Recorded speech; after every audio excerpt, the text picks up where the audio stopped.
Hello friends and welcome to Sleepy Classes in today's 2-minute series जहाँ पे हम discuss करेंगे पॉलिटी का एक इम्पॉर्टेंट सेगमेंट।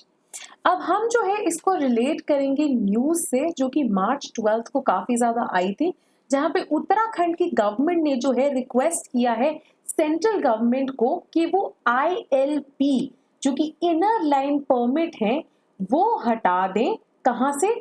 ये हटा दें नीति वैली से, राइट, नीति वैली से जो कि चामोली डिस्ट्रिक्ट में है उत्तराखंड की, as well as Nelang valley से जो कि उत्तरकाशी डिस्ट्रिक्ट में है उत्तराखंड की। तो इन्होंने रिक्वेस्ट किया है सेंटर के union home minister Amit Shah को कि वो ये इनर लाइन परमिट हटा दें। अब क्या रीजन दिया है उन्होंने? आपको याद होगा कि ये वही इलाके हैं उत्तराखंड के जहां पे फेब 2021 में फ्लैश फ्लड्स भी देखे गए थे गंगा की ट्रिब्यूटरीज में, है, तो आप उनसे भी जो है इसको लिंक कर सकते हैं। अब इन्होंने कहा है that keeping in mind tourism and other economic activities, specially जो विलेजर्स यहाँ पे रहते हैं, क्योंकि इनर लाइन परमिट है तो ब्यूरोक्रेसी इन्वॉल्व हो गई, उसके कारण जो है बहुत सारा टाइम लग जाता है लोगों को ये परमिट लेने में, जिसके कारण टूरिज्म जो है रिस्ट्रिक्ट हो जाता है। एंड टूरिज्म जैसे कि हमें पता है इसके एडिशनल स्पिल ओवर इफेक्ट्स होते हैं इकोनॉमिकली, तो लोग अपने जो है चाय रेस्टोरेंट ये सब चला सकते हैं, जिसके कारण जो है इन्हें फायदा होता है। अब ILP सिस्टम क्या करता है? ILP सिस्टम जो है बेसिकली रिस्ट्रिक्ट कर देता है किसको? ये रिस्ट्रिक्ट कर देता है मूवमेंट्स को in area close to the border. किसके लिए? हर किसी के लिए एक्सेप्ट दोस्त जिनके पास फॉर्मल परमिशन है इस ILP के अंडर। तो उत्तराखंड के अंदर भी जो टूरिस्ट हैं उनको ILP जो है ऑब्टेन करना पड़ता है अगर उनको कुछ लोकेशंस पे जाना है, राइट, घूमने फिरने, जो कि मेनली 3 डिस्ट्रिक्ट्स हैं, राइट, जो कि चाइना बॉर्डर के पास आती हैं उत्तराखंड में। These are which 3 districts? These are Uttarkashi, Pithoragarh and Chamoli district. इसके अलावा जो है लोकल अथॉरिटीज जो है इस डिस्ट्रिक्ट की, उन्होंने बोला कि अभी तो परमिशन इन्होंने 2 जगहों की मांगी है, पर हम चाहते हैं बाकी प्लेसेस से भी जो है ये हट जाए ताकि यहाँ पे विलेजर्स जो हैं उनको इकोनॉमिक अपॉर्चुनिटीज मिल सके, क्योंकि वो मिल नहीं रही है। फर्दरमोर उन्होंने बोला कि इन बॉर्डर एरियाज में हम आपके आईज एंड ईयर्स भी बन सकते हैं, तो अगर कोई भी हमको गड़बड़ होती दिखती है near the border, we can come and report to you. साथ ही में उन्होंने क्यों और बोला है कि आउटवर्ड माइग्रेशन रुक जाएगी, क्योंकि आपकी इकोनॉमिक अपॉर्चुनिटीज तो है नहीं, लोगों ने अपना लाइवलीहुड तो कमाना है, तो कहीं पे तो जाएंगे, तो अब वो सारे जो है विलेजेस छोड़ के अपना चले जाते हैं। अब उत्तराखंड जो है वेरी इंपॉर्टेंटली एक बहुत ही एक्सटेंसिव बाउंड्री जो है इसकी है, जो कि इंटरनेशनल बॉर्डर पे लाई करती है। 350 किलोमीटर्स का बॉर्डर ये शेयर करता है चाइना के साथ एंड 275 किलोमीटर्स का बॉर्डर जो है शेयर करता है नेपाल के साथ। 5 districts out of the states 13 जो है वो बॉर्डर डिस्ट्रिक्ट्स हैं। अब इससे कनेक्टेड आता है एक बहुत ही important static part for prelims perspective, which is कि आखिरकार ये इनर लाइन परमिट है क्या? इनर लाइन परमिट इशू कौन करता है? कौन से डिस्ट्रिक्ट्स, कौन से एरियाज इस इनर लाइन परमिट के अंडर आएंगे, ये कौन डिसाइड करता है? ठीक है, तो ये सारे जो है कुछ इंपॉर्टेंट इश्यूज हो जाते हैं जिनके ऊपर जो है कई बार क्वेश्चंस भी आ सकते हैं, राइट। अब इनर लाइन परमिट जो है बेसिकली आपको पता होगा that as per fundamental rights of India, ठीक है, जो कि आर्टिकल 19 स्पेशली जो कि आपका राइट टू फ्रीडम है, उसके अंडर कॉन्स्टिट्यूशन ने आपको क्या दिया है? फ्रीडम ऑफ मूवमेंट दिया है एंड फ्रीडम ऑफ लाइवलीहुड भी दिया है कि आप देश के, as long as you're a citizen, आप देश के किसी भी पार्ट में जा सकते हैं, you are free to move anywhere and कहीं पे जो है आप जाके रिजाइड कर सकते हैं, काम कर सकते हैं, राइट, अपने काम के लिए आप मूवमेंट कर सकते हैं, आपकी ट्रांसफर्स हो सकती है and so on so fourth. However, much like other fundamental rights, यहाँ पे भी कंडीशंस अप्लाई आ जाता है। एंड कंडीशंस अप्लाई किस तौर पे आता है? There are certain states and कुछ स्टेट्स के अंदर देयर आर सर्टेन एरियाज जहां पे अगर आपको जाना है तो आप फ्रीली नहीं जा सकते, बट आपको गवर्नमेंट की, जो कंसर्न स्टेट गवर्नमेंट है, तो वहां की जो स्टेट गवर्नमेंट है उसकी परमिशन आपको चाहिए होगी before you are able to visit these areas. Inner line permit basically एक ऑफिशियल ट्रैवल डॉक्यूमेंट होता है जो कि उस जगह की कंसर्न स्टेट गवर्नमेंट इशू करती है अगर बाहर से आ रहे कुछ लोगों को उस स्टेट के उस एरिया के अंदर आना है।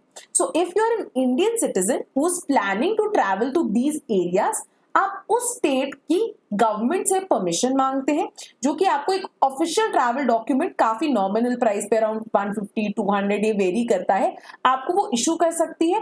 एंड फिर आप उस स्टेट के अंदर उस प्रोटेक्टेड एरिया में जाके जो है for a limited time, right, ये एक लिमिटेड टाइम पीरियड के लिए होता है, तो ये टेम्पररी पीरियड्स के लिए होता है, ये नहीं कि आप परमानेंटली जाके उधर सेटल हो जाओ, ठीक है। तो एक टेम्पररी एक लिमिटेड टाइम पीरियड के लिए जो है आपको ये ट्रैवल डॉक्यूमेंट इशू कर देती है।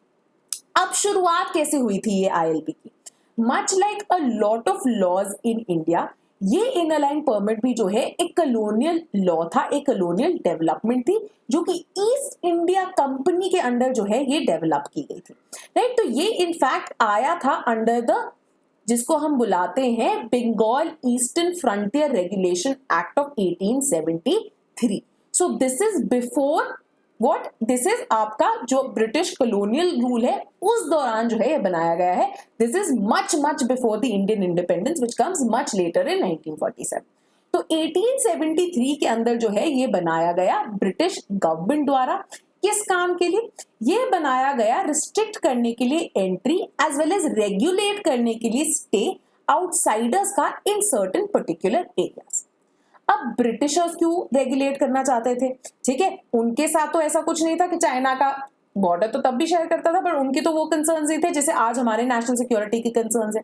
बेसिकली ब्रिटिशर्स ने बनाया था अपने बिजनेस एंड कमर्शियल इंटरेस्ट को प्रोटेक्ट करने के लिए, राइट। सो बेसिकली ये ऐसे कुछ रिसोर्स रिच एरियाज थे जहां पे जो क्राउन है उनके बहुत सारे बिजनेस इंटरेस्ट जो है लाइक करते थे।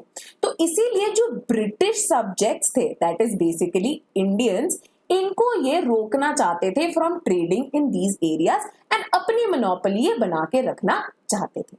तो 1950 के अंदर finally, now this is post independence scenario, now the situation has changed. अब ऐसा कोई कमर्शियल इंटरेस्ट की तो बात रही नहीं, बट फिर भी ये ILPs जो है कंटिन्यू किए।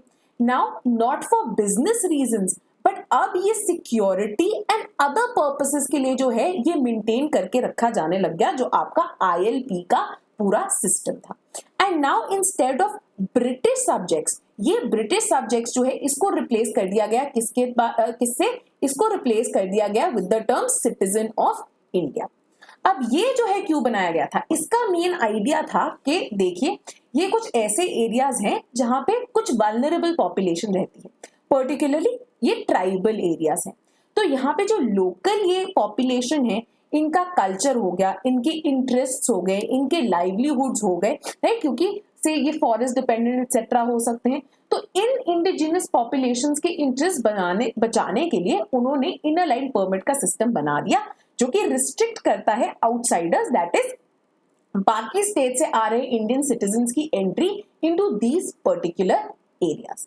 ठीक है, अब समझ में आ गया अब क्यों बनाया गया इंडिपेंडेंट इंडिया में? प्रोटेक्ट करने के लिए इंडिजिनस पॉपुलेशन एंड उनके इंटरेस्ट, उनकी आइडेंटिटी, उनके कल्चर को। ठीक है, किसको रिस्ट्रिक्ट करता है? आउटसाइडर्स, जो कि बाकी स्टेट से आ रहे हैं, उनकी एंट्री को रिस्ट्रिक्ट करता है। अगर आपने यहाँ पे ट्रैवल करना है तो किसकी परमिशन चाहिए? ऑथराइजेशन, एक फॉर्मल लेटर जो है चाहिए आपको उस कंसर्न स्टेट गवर्नमेंट की। ठीक है, अब इसके अलावा कौन से ऐसे एरियाज हैं जो कि इस इनर लाइन परमिट के अंडर जो है आते हैं? अब यहाँ पे अंडरस्टैंड करना जरूरी है कि क्या कोई भी स्टेट अपने किसी एरिया को बोल सकती है कि अच्छा मेरे को लगता है ये स्टेट, ये जो एरिया है मेरा, इसको मैं इनर लाइन परमिट के अंडर में डालना चाहती हूँ? तो नहीं, ऐसा नहीं हो सकता। सेंट्रल गवर्नमेंट जो है उनके पास अथॉरिटी है डिसाइड करने की कि कौन से एरियाज के ऊपर इनर लाइन परमिट जो है लागू होगा। ऐसे कौन से एरियाज हैं जो कि इनर लाइन परमिट के सिस्टम के अंडर जो है ये आएंगे। प्रेजेंटली अगर हम कुछ स्टेट्स की बात करें जहां पे स्टेट्स की एंट्री ही जो है रेगुलेटेड है on the basis of such inner line permit, तो ये स्टेट्स हैं of Arunachal Pradesh, right, so particularly आपके north eastern states of Arunachal Pradesh, Mizoram, Nagaland, and the fourth latest state which was added to the ILP regime was that of Manipur. ठीक है, अब इन states के अंदर जो एंट्री है that is restricted by this ILP का जो रेजीम है। ये जो ILP का रिजीम था, जैसे कि आपको बताया गया, लेटेस्ट एंट्री इसके अंदर मणिपुर की हुई थी in the wake of citizenship amendment act. तो इन्होंने क्या बोला कि सिटीजनशिप अमेंडमेंट एक्ट के तहत जो हमारे नॉन मुस्लिम परसिक्यूटेड माइनॉरिटीज हैं फ्रॉम आपके 3 states of Bangladesh, Pakistan and Afghanistan, ऐसा ना हो कि ये माइग्रेंट्स आके इन स्टेट्स को ओवरवेल्म कर दें, इसीलिए हम इसको इनर लाइन परमिट के अंडर रख रहे हैं जहां पे एंट्री जो है पॉपुलेशन की वो माइग्रेटेड होगी। अब इसी के तहत जो है मेघालय स्टेट ने भी जो है वेरियस रिजर्वेशंस अपनी प्रकट की थी, wherein they said हमारे ऊपर तो ILP नहीं है, so how will you safeguard our interests and our tribal population के interests? तो union home minister Amit Shah ने प्रॉमिस किया था मेघालय को कि आपको भी इस ILP सिस्टम के अंडर जो है इंक्लूड कर दिया जाएगा। इनफैक्ट बिकॉज ऐसा स्टेप नहीं लिया गया था एंड अभी तक नहीं लिया गया, तो मेघालय असेंबली ने दिसंबर 2019 के अंदर यूनानिमसली एक रेजोल्यूशन पास किया जहां पे इन्होंने सेंटर को अर्ज किया, राइट। तो ये एक एग्जांपल है कि स्टेट खुद नहीं लागू कर सकता, state official travel document issue करता है, but if it wants to come under ILP it has to request the state जो सेंट्रल गवर्नमेंट है टू डू सो। तो इन्होंने सेंटर जो है उसको अर्ज करने की कोशिश की कि प्लीज आप हमको जो है ILP ग्रांट कर दीजिए स्टेट को, ठीक है, जो कि प्रॉमिस किया गया था by union minister Amit Shah ji द्वारा कि ये काउंटर करेगा the inflow of migrants and एक तरह से प्रिजर्व एंड बचा के रखेगा the tribal identity and culture of this area, ठीक है। सो ये ILP जो है बहुत इंपॉर्टेंट है, बहुत ज्यादा नेसेसरी है। अब इन स्टेट से जो है आपको एक और चीज याद आ रही होगी, right, that is 5th schedule and 6th schedule. तो आप मुझे नीचे कमेंट्स में बताइए कि 5th शेड्यूल किन चीजों से रिलेटेड है एंड 6th शेड्यूल किन चीजों से रिलेटेड है, एंड ये जो हमने डिस्कस किए हैं स्टेट्स, ये कौन से शेड्यूल के अंडर जो है पाए जा सकते हैं, ठीक है। साथ ही में before we end just to let you know कि बैच 2 जो है हमारे कोर्सेज के, दैट इज जनरल स्टडीज, ऐसे 2 ऑप्शनल्स हमारे political science and international relations as well as sociology, ये इनकी एनरोलमेंट जो है 15th March that is today onwards शुरुआत हो गई है। इन कोर्सेज के बारे में अगर आप डिटेल्स जानना चाहते हैं तो you can call on the toll free number given on our website that is sleepyclasses.com, right? This is all for today. Thank you. Keep listening to our lectures and keep commenting.